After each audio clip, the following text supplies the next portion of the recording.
Question number 31 देखिए। 31 question, 3z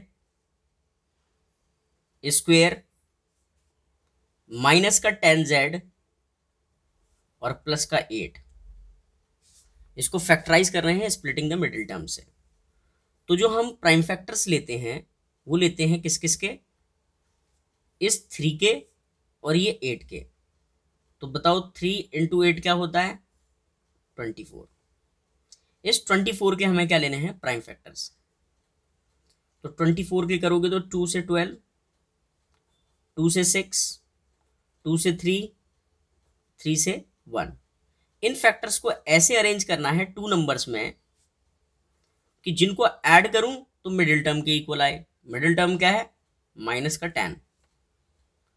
और जब मैं इन दोनों नंबर की मल्टीप्लाई करूं तो क्या आना चाहिए, जो जिसका हम प्राइम फैक्टर ले रहे हैं 24। ठीक है, तो देखो क्या है, 2 2 जा 4, 2 3 जा 6। तो देखो 4 और 6 अगर मैं ऐसे कर दूं तो -10 बन सकता है। कब, जब ये दोनों सिंबल निगेटिव हो। तो इन दोनों को ऐड करोगे तो माइनस का 10, और जब इन दोनों को मल्टीप्लाई करोगे आप तो प्लस का 24।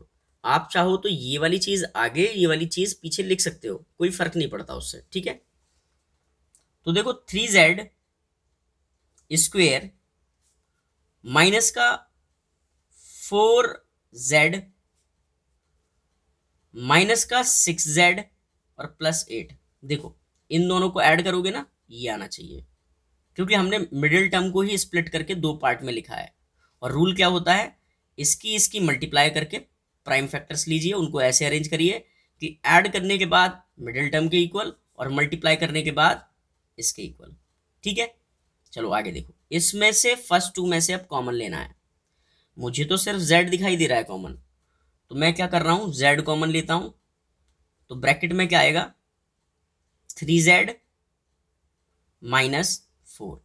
अब ये जो ब्रैकेट आया ना, सेम पेस्ट कर देना है आपको ऐसे। ठीक है, इस ब्रैकेट के बाहर एक ऐसा नंबर लिखना है यहां पर जिसकी मल्टीप्लाई इससे करें ये आए, तो ऐसा नंबर -2 है।